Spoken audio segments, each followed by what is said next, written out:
जी नमस्कार जी, इस वाले गुरुजी यूट्यूब चैनल में आपका स्वागत है। हम समान ज्ञान या समान विज्ञान की एमसीक्यू मॉडल में 20 बहुविकल्पीय प्रश्न करने वाले हैं।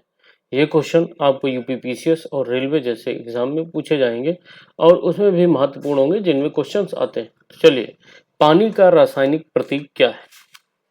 आपके ऑप्शन है O2, CO2, H2O या फिर N2। तो जैसा कि आपको पता है कि पानी का जो रासायनिक सूत्र है वो H2O है। बेसिकली H2O का मतलब है पानी, दो हाइड्रोजन,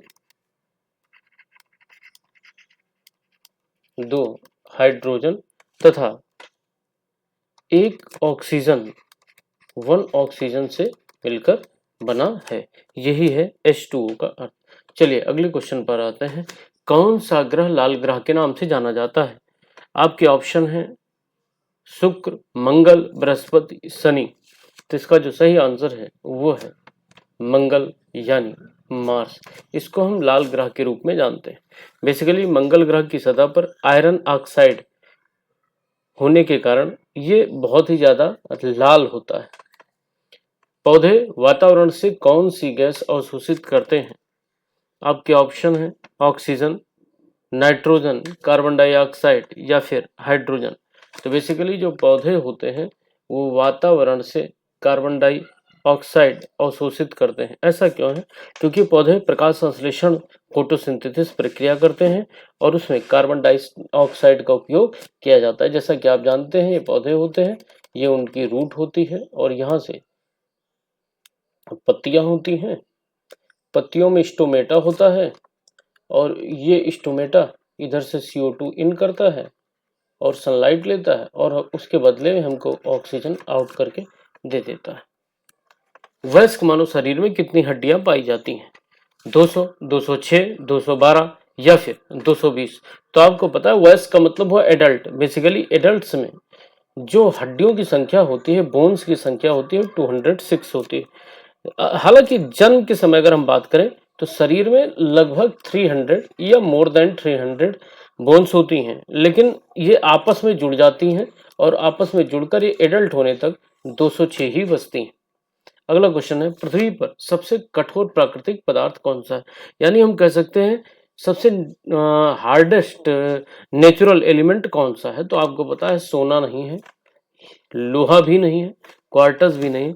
जो सबसे हार्ड पदार्थ है जो नेचुरली पाया जा रहा है प्राकृतिक रूप से वो हीरा है या डायमंड है। हीरा कार्बन के एक विशेष क्रिस्टलीय रूप में होता है, इसीलिए ये बहुत कठोर होता है।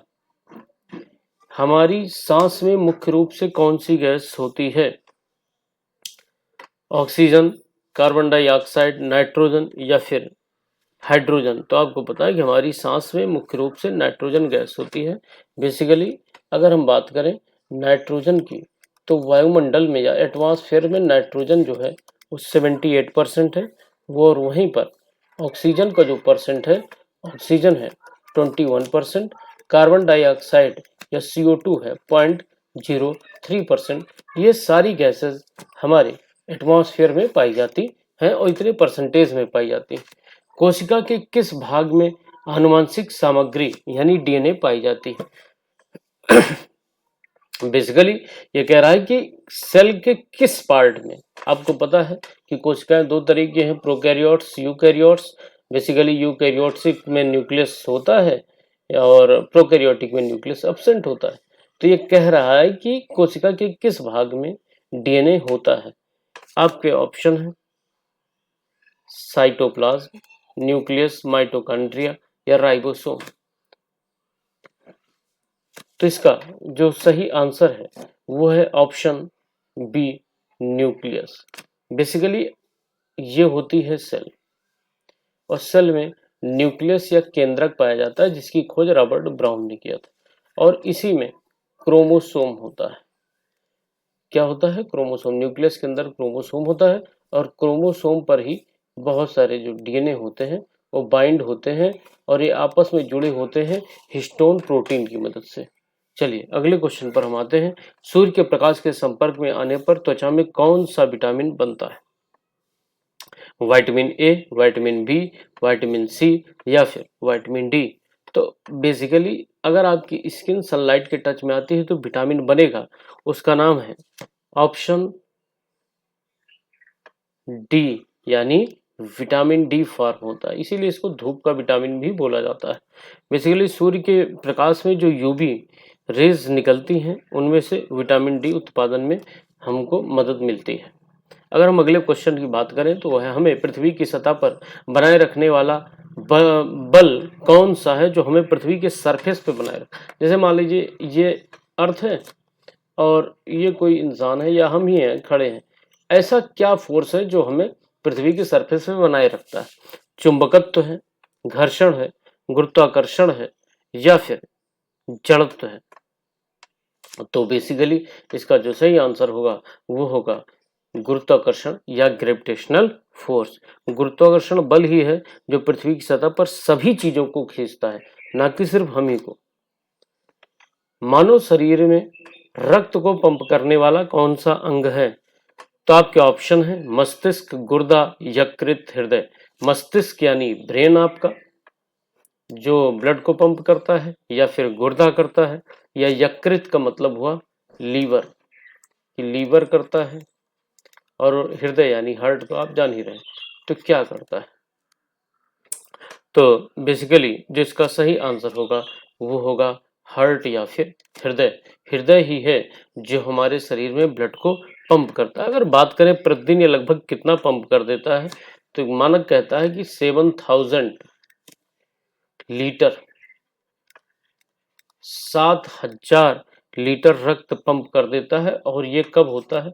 डेली होता है, यानी रोज इतना लीटर खून हमारे शरीर में हमारा जो हार्ट है वो पंप करता है। अगला क्वेश्चन है, वह प्रक्रिया जिससे पौधे अपना भोजन बनाते हैं क्या कहलाती है?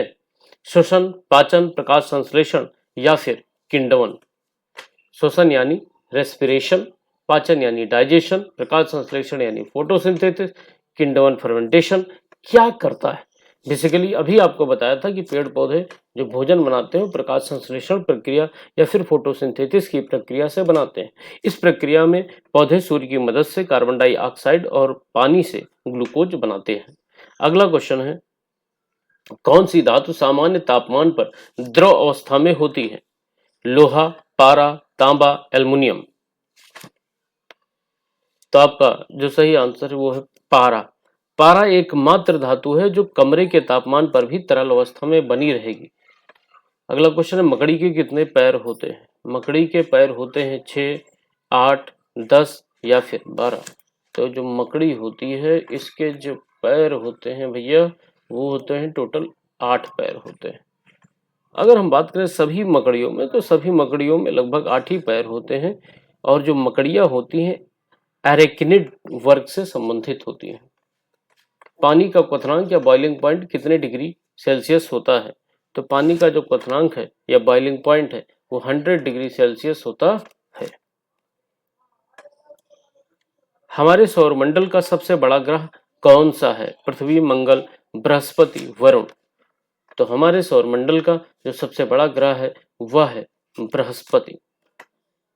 बृहस्पति का व्यास लगभग पृथ्वी से 11 गुना बड़ा है। मानव श्वसन के लिए आवश्यक गैस कौन सी है? Carbon dioxide, oxygen, nitrogen, hydrogen. तो मानव श्वसन के लिए जो आवश्यक गैस है वो है ऑक्सीजन। कोशिका का पावर हाउस कौन सा भाग कहलाता है? Nucleus, ribosome, mitochondria, cytoplasm. तो जो हमारा पावर हाउस कहलाता है आपको पता है कि माइटोकॉन्ड्रिया कहलाता है और यह एटीपी के रूप में ऊर्जा को बनाता है। मानव शरीर के सभी कार्यों को नियंत्रित करने वाला भाग कौन सा है? हृदय, मस्तिष्क, यकृत, फेफड़ा। तो आपको पता है कि जो हमारे शरीर में जो सभी चीजों को कंट्रोल करता है वो हमारा ब्रेन या मस्तिष्क करता है। अगर हम इसमें कुछ तथ्यों की बात करें तो मस्तिष्क जो होता है वो तंत्रिका तंत्र यानी नर्वस सिस्टम को नियंत्रित करता है और लगभग 86 अरब न्यूरॉन से बना होता है। अगर कोई कहे हमारा ब्रेन कितने न्यूरॉन से बना होता है तो 86 अरब न्यूरॉन से हमारा ब्रेन बना होता है। जीवन की मूलभूत इकाई कौन सी है? क्या अंग है, ऊतक है, कोशिका है, परमाणु है?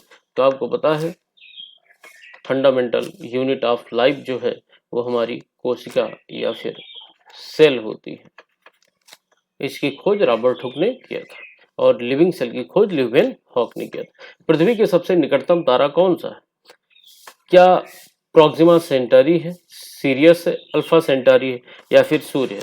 तो आपको पता है कि सूर्य भी एक तारा है, ना कि कोई विशिष्ट चीज है, और यही पृथ्वी का सबसे निकटतम तारा है। तो इसका जो सही आंसर होगा वो ऑप्शन डी होगा। और अगर हम बात करें तो सूर्य पृथ्वी से लगभग 15 करोड़ किलोमीटर दूर स्थित है। यह सौरमंडल का ऊर्जा का आपको पता है स्रोत है। तो आज के 20 क्वेश्चन थे। Thanks for listening. God bless you all.